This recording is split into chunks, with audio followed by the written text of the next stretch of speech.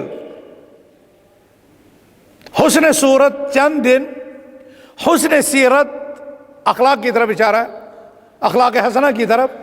حسن سیرت مستقل، اس سے خوش ہوتی ہیں آنکھیں، اس سے خوش ہوتا ہے دل. تو ہمیں جہاں ہمارا بیرون ہمارے خلقت اللہ سبحانہ و تعالیٰ نے احسن انداز میں بنائی ہے، جس میں انسان کا عمل دخل نہیں ہے.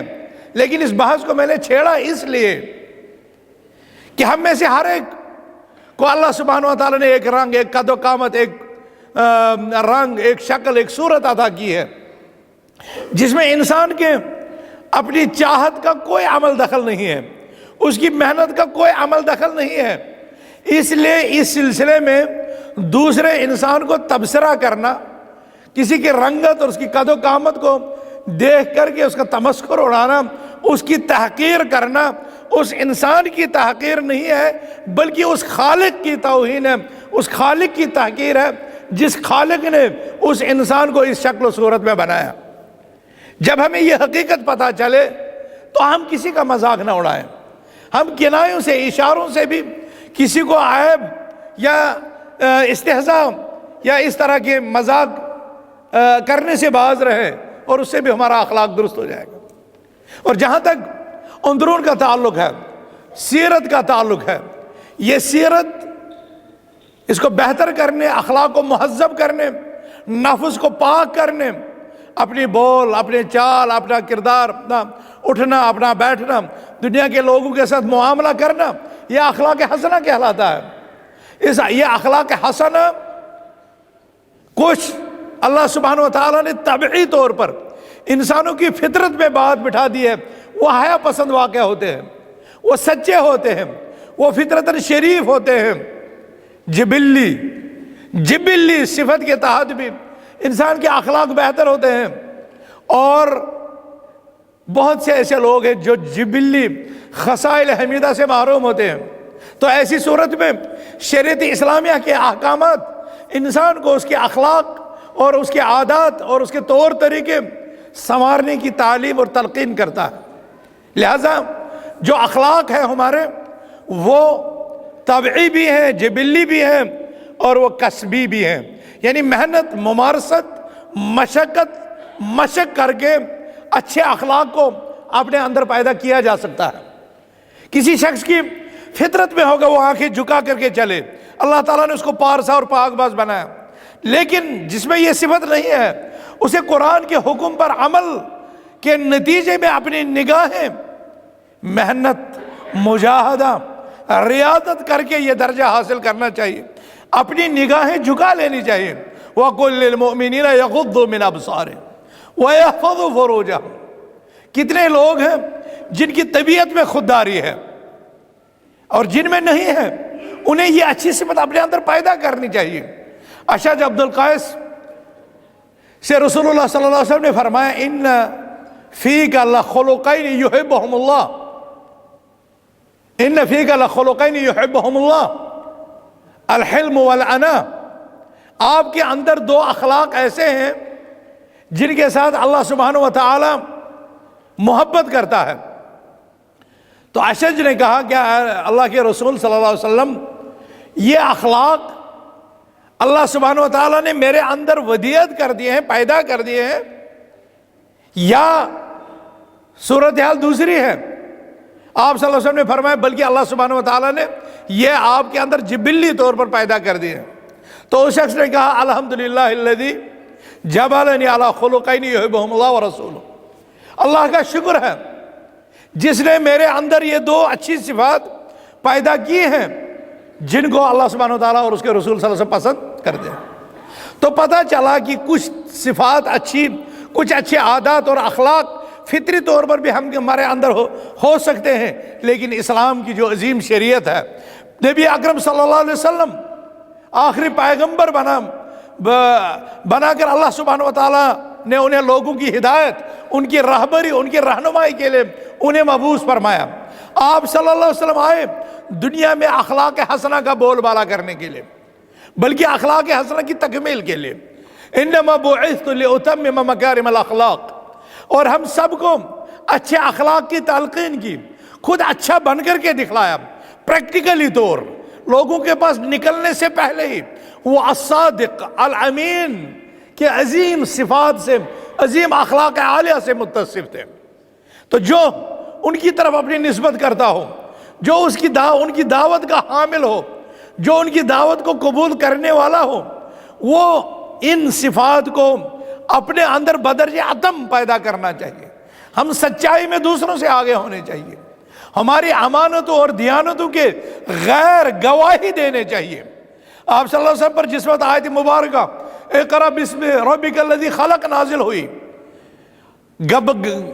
امانت کے بوجھ اور ذمہ داری کی عظمت کا احساس کرتے ہوئے آپ صلی اللہ علیہ وسلم پر کب کبھی طاری ہوئی.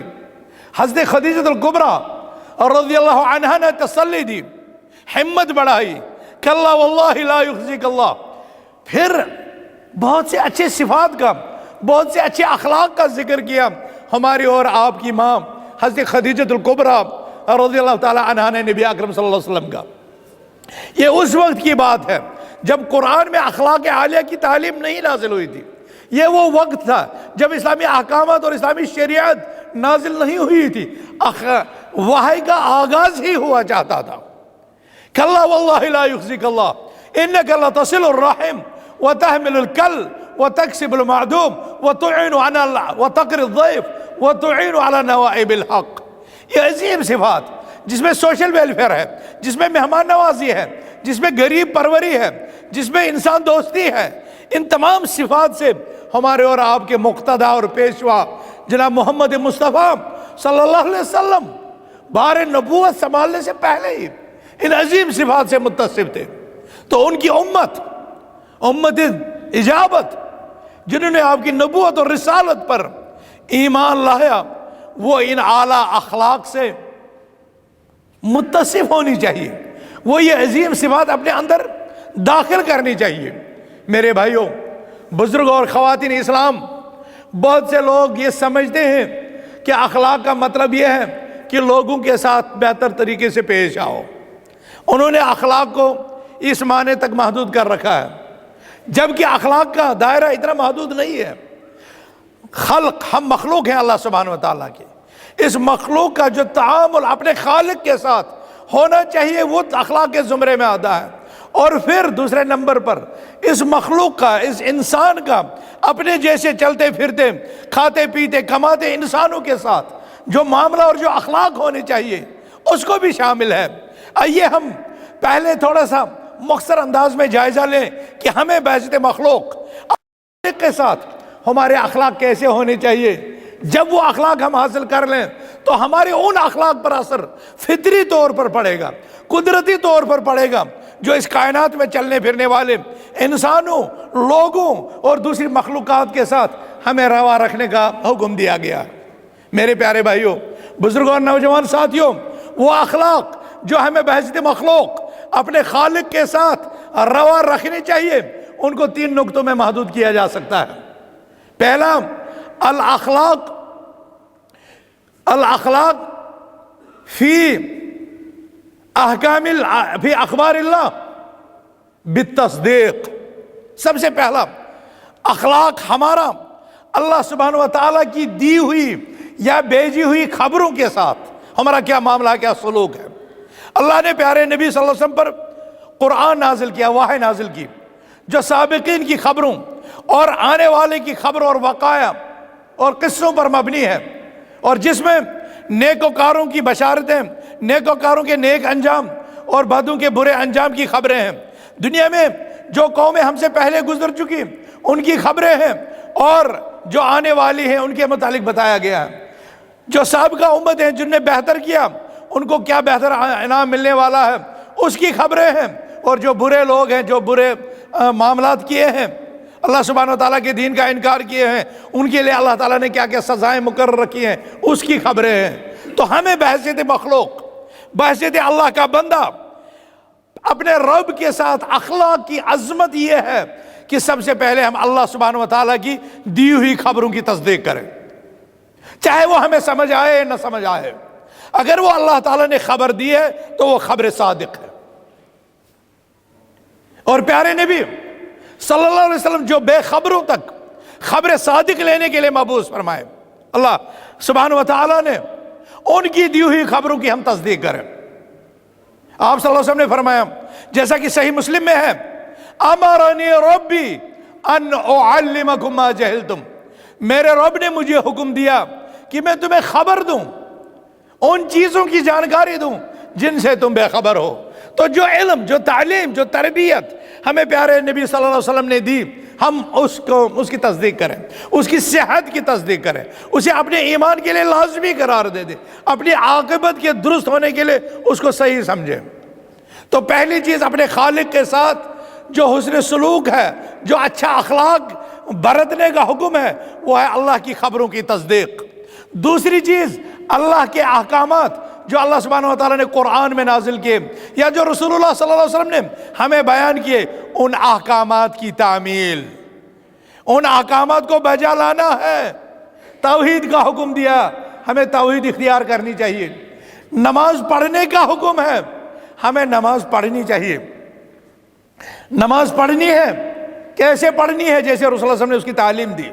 تو اگر ہم اسے اس انداز میں ادا کریں تو ہم نے اللہ سبحانہ و تعالیٰ کے احکام کے ساتھ حسن اخلاق کا مظاہرہ کیا۔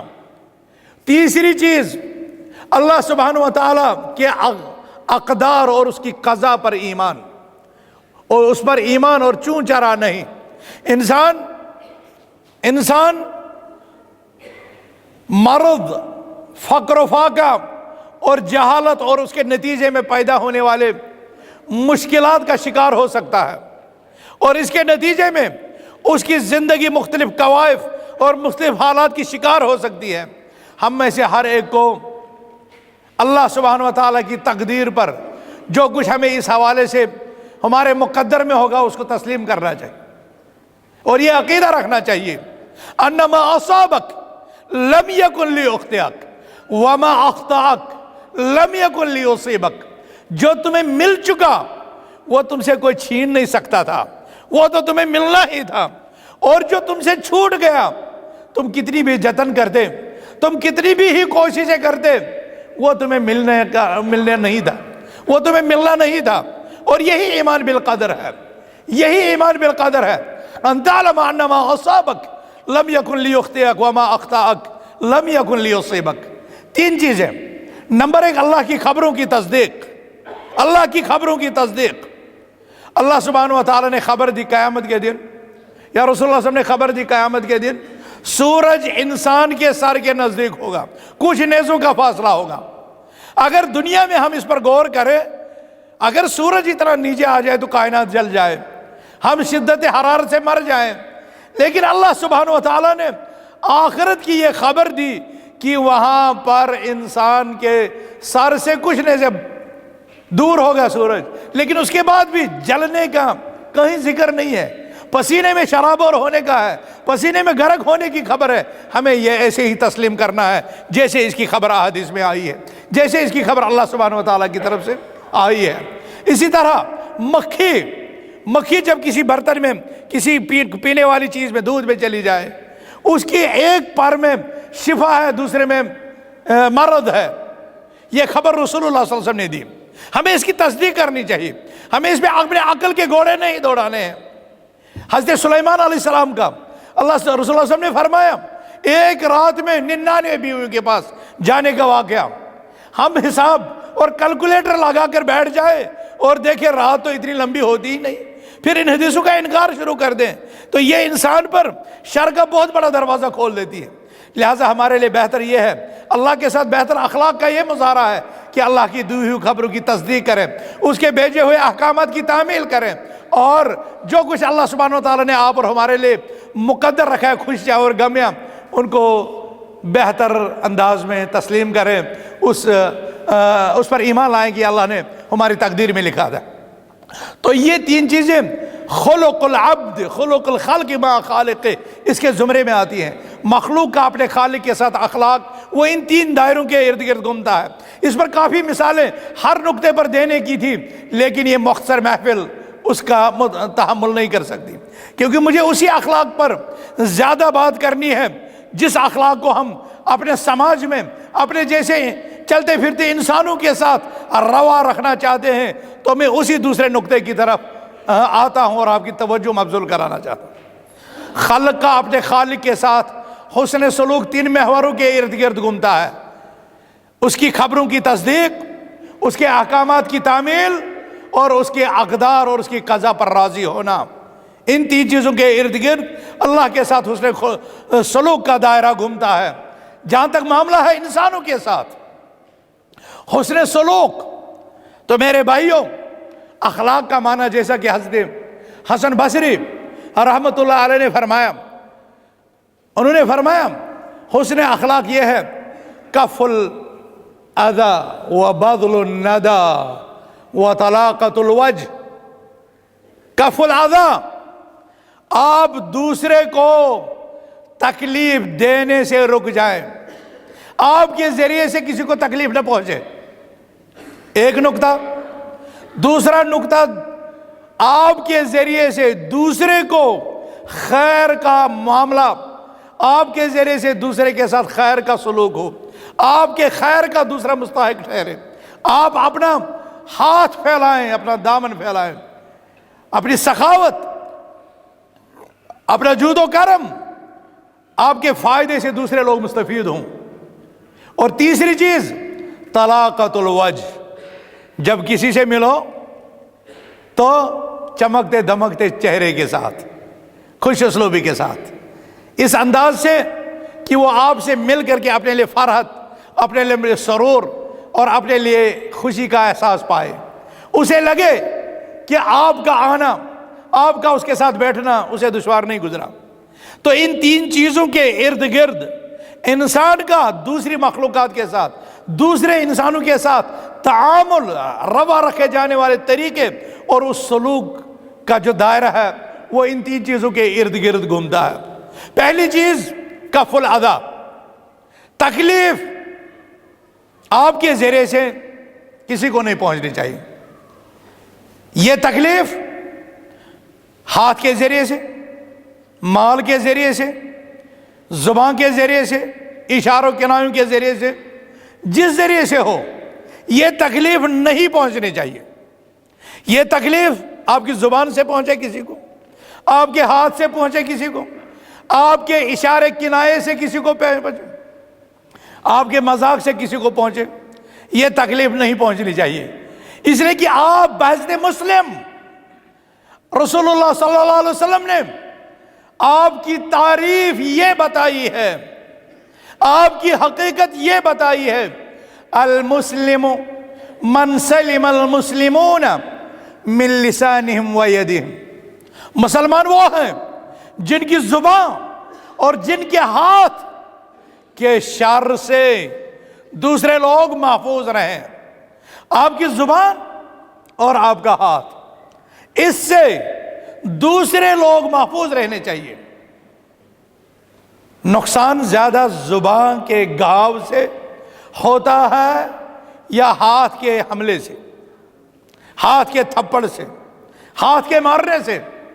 اہل علم نے رسول اللہ صلی اللہ علیہ وسلم کی اس حدیث سے یہ نقطہ مستنبط کیا ہے کہ زبان بھی اذیت پہنچاتی ہے، زبان سے بھی تکلیف ہوتی ہے، ہاتھ سے بھی تکلیف ہوتی ہے، لیکن زبان سے لگا ہوا گھاؤ برتا نہیں آسانی سے، جبکہ ہاتھ سے لگا ہوا زخم جلدی بھر جاتا ہے۔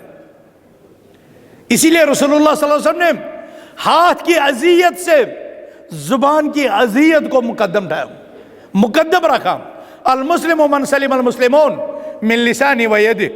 زبان سے ایک ایسی بات کی جا سکتی ہے جس بات سے مسلمانوں کا شیرازہ بکھر سکتا ہے، مسلمانوں کی جماعت کا اتحاد پارا پارا ہو سکتا ہے، مسلمانوں میں خلفشار انتشار پھیل سکتا ہے، انسانیت تباہ ہو سکتی ہے ایک بات سے، صرف ایک بات سے، اور یہ بات زبان سے کی جاتی ہے۔